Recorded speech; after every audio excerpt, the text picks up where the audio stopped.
আজকের খাবারে ছিল মাছ ভর্তা আর সাথে ছিল এই বড়ই চুক্কার ডাল। আর এই খাবারটা খেতে কিন্তু খুবই স্বাদ ছিল। বড়ই চুক্কা আর ডালের খাবার কিন্তু খুব ফেভারিট আমার। আসসালামু আলাইকুম, welcome back to my another blog. আর আজকের ব্লগে আপনাদের কি দেখাবো সেটার চিন্তা ভাবনা করতেছিলাম। তো অফিসও থাকতে থাকতে চিন্তা ভাবনা করছি যে কী রান্না করা যাবে। তো বাসায় আসা তারপরে একটা মাছের লেঞ্জা নিয়ে নিছি। আর এটা হইলো গতবার যে একটা মাছ আনছিলাম সেটা হইলো গিয়া আপনার তেলাপিয়া মাছ। তো ওই মাছের কাল্লাটা আর আপনার লেঞ্জাটা লাগিয়ে দিয়েছিলাম। তো আজকে ওই লেঞ্জাটা দিয়ে আজকে একটা রান্না করব। আর লেঞ্জাটা আজকে ভর্তা বানাবো। শুধু ভর্তা দিয়ে তো আর 3 বেলা খাওয়ার হবে না, যেহেতু আমি একবার রান্না করে 3 বার খাই, রাত্রে খাই, সকালে খাই, আবার লাঞ্চে খাই। তার জন্য এই মাছ ভর্তার সাথে একটা ডালও রান্না করব। আর আজকে ডাল রান্না করব সাধারণত বড়ি চুক্কা দিয়ে, যে এই বড়ি চুক্কা গ্রাম থেকে এবারের ছোট দিয়ে আমার আম্মা আমাকে দিয়ে দিছে। তো আসলে মাছ ভর্তা করার জন্য পেঁয়াজ কেটে নিছি, সাথে এনে মরিচ নিয়ে নিছি, আর নিয়ে নিছি কিছু রসুন। তারপর মাছ নিয়ে চলে গেছিলাম চুলাপাড়ে। দেন চুলাপাড়ে যাওয়ার পর এখন আমার কড়াইয়ে তেল দিয়ে তারপরে এই মাছটাকে বাজিয়ে নিতে হবে। মাছটা এ পাশ আর ও পাশ ভালো করে বাজিয়ে নিছি। তো বাজিয়ে নেওয়া শেষ হয়ে গেলে এর মধ্যেই দিয়ে দেবো আমি এখন কাঁচামরিচ। তো কাঁচামরিচগুলো ভালোভাবে বাজিয়ে নিতে হবে এ পাশ আর ও পাশ। যেহেতু কাঁচামরিচগুলো হবে তার জন্য মাছ হাফ সিদ্ধর মধ্যে আমি কাঁচামরিচ দিয়ে দিছি। তারপরে এখানে পেঁয়াজ আর যে ছিল রসুনগুলো সেগুলো দিয়ে দিছি। এখন এগুলো সবগুলোই আমি ভালো করে সিদ্ধ করে মানে বাজিয়ে নিব।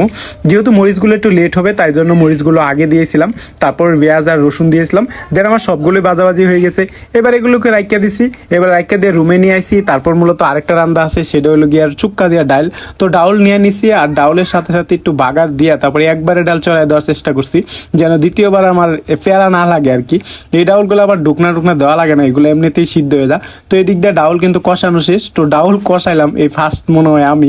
তো আমি আমার মতো রান্না করি, খাইতে পারলে হইলো, মূলত রান্নার তেমন কিছু না, খায়া দিন গেলে হইলো কিংবা খায়া আপনি টেস্ট পাইলে হইলো। তো ডাউল দিয়ে পানি দিয়া তারপর রুমে চলে আসি।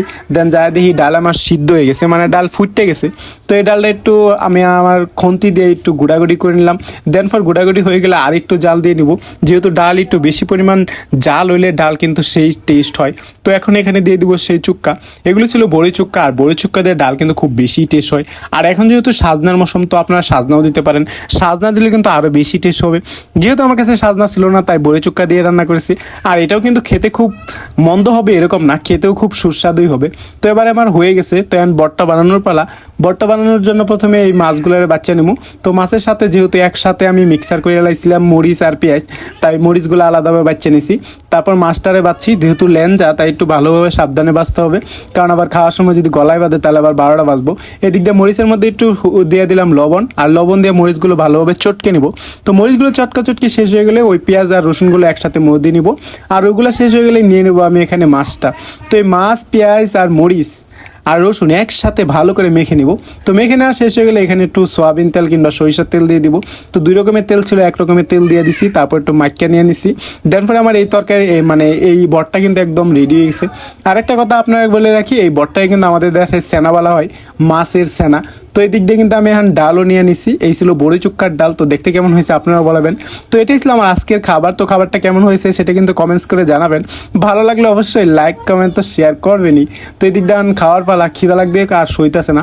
ভাত আর ভর্তা একসাথে মাখাই নিলাম। ভাত আর ভর্তা একসাথে মাখালে কিন্তু খুব বেশি টেস্ট হয়। প্রথমে ভাত আর ভর্তা দিয়ে ভালো করে মাখিয়ে একদম মজায় খাইতেছিলাম। ভর্তাটা অনেক টেস্ট হয়েছে। যেহেতু আমি ঢাকায় থাকি তার জন্য ভর্তা আমার বরাবর খুব বেশি ভালো লাগে। তো ভর্তা দিয়ে খাবার শেষ হয়ে গেলে নিয়ে নিলাম সামান্য ডাল।